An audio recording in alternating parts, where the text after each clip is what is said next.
Hasil PKX terpidana kasus Vina Cirebon, tak bisa bebaskan 6 terpidana lain. Hasil peninjauan kembali alias PK, Saka Tatal, mantan terpidana kasus Vina Cirebon dan Eki, tak serta-merta membebaskan terpidana lainnya. Para terpidana lain dari kasus kematian Vina Cirebon dan Eki, harus mengajukan PK terpisah dari yang diajukan Saka Tatal.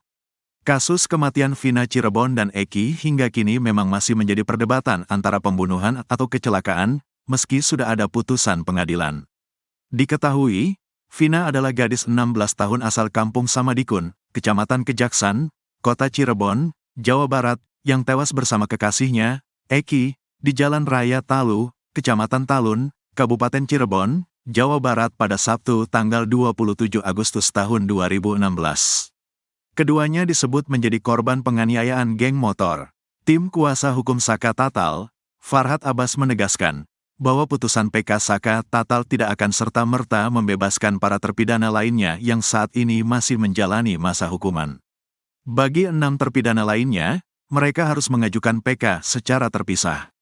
Meskipun PK Saka Tatal dikabulkan, itu tidak otomatis membebaskan yang lain. Mereka hanya bisa bebas melalui jalur PK masing-masing, ucapnya. Di sisi lain, tim kuasa hukum Saka Tatal, mantan terpidana kasus Vina Cirebon, memperkirakan hasil sidang peninjauan kembali, PK, akan keluar dalam waktu 3 hingga 6 bulan. Putusan tersebut nantinya akan diumumkan oleh Mahkamah Agung, MA. Salah satu kuasa hukum Saka Tatal, Farhad Abbas mengungkapkan, bahwa pihaknya saat ini masih menunggu hasil putusan tersebut.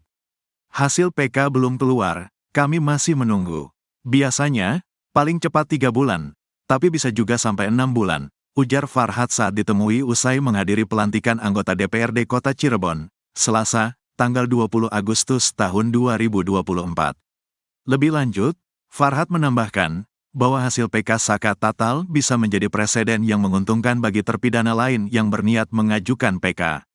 Adanya saksi ahli dalam sidang PK Saka Tatal bisa mempermudahkan 6 terpidana lain dalam mengajukan PK mereka, jelas dia. Namun, Farhad mengaku sempat kecewa karena saksi kunci, Dede, tidak dihadirkan dalam sidang PK tersebut. Menurutnya, Peradi tidak mengizinkan Dede memberikan kesaksian dalam sidang PK Saka Tatal. Hanya saja, Otto Hasibuan dari Peradi menyembunyikan Dede, sehingga Pak Deddy Mulyadi pun tidak bisa menghadirkannya dengan alasan untuk memberikan sesuatu yang baru dalam PK ini. Namun menurut saya, itu adalah kesalahan mereka. Seharusnya Dede tetap dihadirkan. Meskipun tanpa kehadirannya, Pak Deddy sudah muncul dan itu sudah menjadi rahasia umum, katanya. Seperti diketahui, Saka Tatal, mantan terpidana kasus Vina Cirebon belum lama ini telah menjalani sidang PK di Pengadilan Negeri, PN, Cirebon. Dalam PK itu, Saka dan tim kuasa hukumnya menjalani sedikitnya 4 kali persidangan, yakni pembacaan memori PK, jawaban dari termohon dalam hal ini jaksa, menghadirkan saksi fakta dan juga menghadirkan saksi ahli. Tim kuasa hukum Saka pun membawa 10 novum atau bukti baru di dalam persidangan tersebut. Novum pertama hingga ketiga menggambarkan kondisi korban saat berada di rumah sakit. Secara visual, novum ini menunjukkan apakah kondisi korban parah, apakah benar ada penusukan, dan apakah benar ada luka tusuk. Ini semua tergambar dalam novum pertama hingga ketiga, ujar Titin Prialianti, salah satu kuasa hukum Saka Tatal. Ia menyampaikan, bahwa selama ini yang beredar di media sosial hanya kondisi korban di Jembatan Talun, bukan di rumah sakit dan novum ini baru didapatkan 2 bulan sebelumnya. Novum keempat menunjukkan adanya visual baut yang tertinggal di tiang PJU Jembatan Talun, yang kemudian dihubungkan dengan novum kelima tentang kerusakan motor milik Eki, salah satu korban. Artinya, dengan adanya daging yang tertinggal di baut jembatan dan kerusakan motor Eki, ini selaras dengan peristiwa yang terjadi di sana, jelas dia. Novum ke-6 adalah beberapa pengakuan dari Liga Akbar, sementara novum ke-7 berupa file rekaman keterangan dari Kapolri yang diserahkan dalam bentuk flash disk. Novum ke-8 mencakup file keterangan dari Deddy Mulyadi yang berisi wawancaranya dengan orang-orang terkait dan diunggah di YouTube. Selanjutnya, novum ke-9 adalah pengakuan Saka Tatal yang disampaikan dalam sebuah program televisi swasta. Saka menyatakan bahwa selain penganiayaan di Polres Cirebon Kota, juga terjadi di Polda Jabar, katanya. Novum ke-10 atau terakhir adalah penghapusan 2 daftar pencarian orang, DPO, oleh Polda Jabar. Selain novum-novum itu, ada juga argumen-argumen hukum yang berkaitan dengan kekhilafan majelis hakim yang tertuang dalam memori PK, karena itu pasti tidak bisa diabaikan, katanya. Hasil PKX terpidana kasus Vina Cirebon, saksi kunci tak dihadirkan di sidang. Sidang peninjauan kembali alias PK Saka Tatal, ex terpidana kasus kematian Vina Cirebon dan Eki, tak menghadirkan saksi kunci yakni Dede. Hal tersebut membuat tim kuasa hukum Saka Tatal merasa kecewa lantaran Dede tak dihadirkan. Padahal kesaksian Dede sangat diperlukan dalam sidang tersebut. Kasus kematian Vina Cirebon dan Eki hingga kini memang masih menjadi perdebatan antara pembunuhan atau kecelakaan, meski sudah ada putusan pengadilan. Diketahui, Vina adalah gadis 16 tahun asal kampung Samadikun, Kecamatan Kejaksan, Kota Cirebon, Jawa Barat, yang tewas bersama kekasihnya, Eki, di Jalan Raya Talu, Kecamatan Talun, Kabupaten Cirebon, Jawa Barat pada Sabtu tanggal 27 Agustus tahun 2016. Keduanya disebut menjadi korban penganiayaan geng motor. Tim kuasa hukum Saka Tatal, Farhad Abbas mengaku sempat kecewa karena saksi kunci, Dede, tidak dihadirkan dalam sidang PK tersebut. Menurutnya, Peradi tidak mengizinkan Dede memberikan kesaksian dalam sidang PK Saka Tatal. Hanya saja, Oto Hasibuan dari Peradi menyembunyikan Dede, sehingga Pak Deddy Mulyadi pun tidak bisa menghadirkannya dengan alasan untuk memberikan sesuatu yang baru dalam PK ini. Namun menurut saya, itu adalah kesalahan mereka. Seharusnya Dede tetap dihadirkan, meskipun tanpa kehadirannya, Pak Deddy sudah muncul dan itu sudah menjadi rahasia umum, katanya. Sementara itu, Farhad mengatakan bahwa hasil PK Saka Tatal bisa menjadi preseden yang menguntungkan bagi terpidana lain yang berniat mengajukan PK. Adanya saksi ahli dalam sidang PK Saka Tatal bisa mempermudah ke-6 terpidana lain dalam mengajukan PK mereka, kata Farhad Abbas. Meski demikian, Farhad menegaskan bahwa putusan PK Saka Tatal tidak akan serta-merta membebaskan para terpidana lainnya yang saat ini masih menjalani masa hukuman. Bagi 6 terpidana lainnya, mereka harus mengajukan PK secara terpisah. Meskipun PK Saka Tatal dikabulkan, itu tidak otomatis membebaskan yang lain. Mereka hanya bisa bebas melalui jalur PK masing-masing, ucapnya. Di sisi lain, tim kuasa hukum Saka Tatal, mantan terpidana kasus Vina Cirebon, memperkirakan hasil sidang peninjauan kembali, PK, akan keluar dalam waktu 3 hingga 6 bulan. Putusan tersebut nantinya akan diumumkan oleh Mahkamah Agung, MA. Salah satu kuasa hukum Saka Tatal, Farhad Abbas mengungkapkan bahwa pihaknya saat ini masih menunggu hasil putusan tersebut. Hasil PK belum keluar, kami masih menunggu. Biasanya, paling cepat 3 bulan, tapi bisa juga sampai 6 bulan, ujar Farhad saat ditemui usai menghadiri pelantikan anggota DPRD Kota Cirebon, Selasa, tanggal 20 Agustus tahun 2024. Seperti diketahui, Saka Tatal, mantan terpidana kasus Vina Cirebon belum lama ini telah menjalani sidang PK di Pengadilan Negeri, PN, Cirebon. Dalam PK itu, Saka dan tim kuasa hukumnya menjalani sedikitnya 4 kali persidangan, yakni pembacaan memori PK, jawaban dari termohon dalam hal ini jaksa, menghadirkan saksi fakta dan juga menghadirkan saksi ahli. Tim kuasa hukum Saka pun membawa 10 novum atau bukti baru di dalam persidangan tersebut. Novum pertama hingga ketiga menggambarkan kondisi korban saat berada di rumah sakit. Secara visual, novum ini menunjukkan apakah kondisi korban parah, apakah benar ada penusukan, dan apakah benar ada luka tusuk. Ini semua tergambar dalam novum pertama hingga ketiga, ujar Titin Prialianti, salah satu kuasa hukum Saka Tatal. Ia menyampaikan bahwa selama ini yang beredar di media sosial hanya kondisi korban di Jembatan Talun, bukan di rumah sakit dan novum ini baru didapatkan 2 bulan sebelumnya.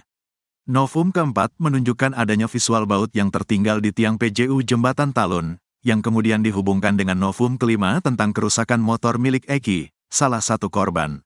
Artinya, dengan adanya daging yang tertinggal di baut jembatan dan kerusakan motor Eki, ini selaras dengan peristiwa yang terjadi di sana, jelas dia. Novum ke-6 adalah beberapa pengakuan dari Liga Akbar. Sementara novum ke-7 berupa file rekaman keterangan dari Kapolri yang diserahkan dalam bentuk flash disk. Novum ke-8 mencakup file keterangan dari Deddy Mulyadi yang berisi wawancaranya dengan orang-orang terkait dan diunggah di YouTube. Selanjutnya, Novum ke-9 adalah pengakuan Saka Tatal yang disampaikan dalam sebuah program televisi swasta. Saka menyatakan bahwa selain penganiayaan di Polres Cirebon Kota, juga terjadi di Polda Jabar, katanya. Novum ke-10 atau terakhir adalah penghapusan 2 daftar pencarian orang, DPO, oleh Polda Jabar. Selain novum-novum itu, ada juga argumen-argumen hukum yang berkaitan dengan kekhilafan majelis hakim yang tertuang dalam memori PK, karena itu pasti tidak bisa diabaikan, katanya. Hasil PKX terpidana kasus Vina Cirebon, permudah 6 terpidana lain bebas. Peninjauan kembali alias PK yang diajukan Saka Tatal, mantan terpidana kasus kematian Vina Cirebon dan Eki, bisa menjadi modal bagi 6 terpidana lainnya. Bahkan, jika nantinya hasil PK tersebut dimenangkan Saka Tatal, maka jalan bagi 6 terpidana lainnya untuk bebas bisa dipermudah. Kasus kematian Vina Cirebon dan Eki hingga kini memang masih menjadi perdebatan antara pembunuhan atau kecelakaan, meski sudah ada putusan pengadilan. Diketahui, Vina adalah gadis 16 tahun asal Kampung Samadikun, Kecamatan Kejaksan, Kota Cirebon, Jawa Barat, yang tewas bersama kekasihnya, Eki, di Jalan Raya Talu, Kecamatan Talun, Kabupaten Cirebon, Jawa Barat pada Sabtu tanggal 27 Agustus tahun 2016. Keduanya disebut menjadi korban penganiayaan geng motor. Tim kuasa hukum Saka Tatal, Farhad Abbas mengatakan, bahwa hasil PK Saka Tatal bisa menjadi preseden yang menguntungkan bagi terpidana lain yang berniat mengajukan PK. Adanya saksi ahli dalam sidang PK Saka Tatal bisa mempermudah ke-6 terpidana lain dalam mengajukan PK mereka, kata Farhad Abbas. Meski demikian, Farhad menegaskan, bahwa putusan PK Saka Tatal tidak akan serta-merta membebaskan para terpidana lainnya yang saat ini masih menjalani masa hukuman. Bagi 6 terpidana lainnya, mereka harus mengajukan PK secara terpisah. Meskipun PK Saka Tatal dikabulkan, itu tidak otomatis membebaskan yang lain. Mereka hanya bisa bebas melalui jalur PK masing-masing, ucapnya. Di sisi lain, tim kuasa hukum Saka Tatal, mantan terpidana kasus Vina Cirebon, memperkirakan hasil sidang peninjauan kembali, PK, akan keluar dalam waktu 3 hingga 6 bulan. Putusan tersebut nantinya akan diumumkan oleh Mahkamah Agung, MA. Salah satu kuasa hukum Saka Tatal, Farhad Abbas mengungkapkan, bahwa pihaknya saat ini masih menunggu hasil putusan tersebut. Hasil PK belum keluar, kami masih menunggu. Biasanya, paling cepat 3 bulan, tapi bisa juga sampai 6 bulan. Ujar Farhad saat ditemui usai menghadiri pelantikan anggota DPRD Kota Cirebon, Selasa, tanggal 20 Agustus tahun 2024.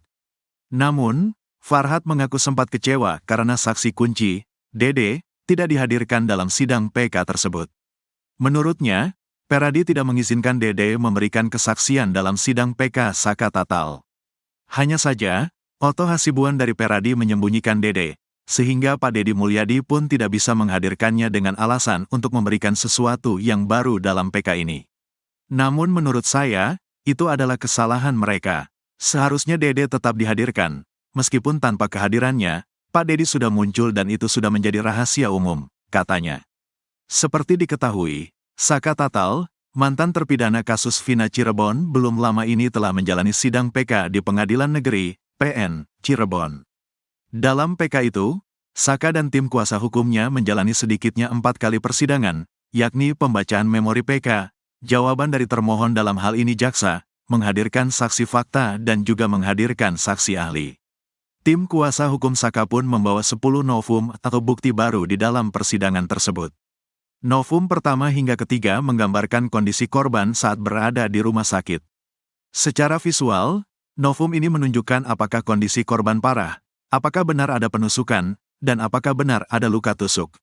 Ini semua tergambar dalam novum pertama hingga ketiga, ujar Titin Prialianti, salah satu kuasa hukum Saka Tatal.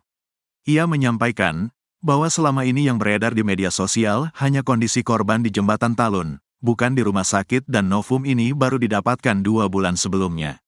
Novum keempat menunjukkan adanya visual baut yang tertinggal di tiang PJU Jembatan Talun, yang kemudian dihubungkan dengan novum kelima tentang kerusakan motor milik Eki, salah satu korban.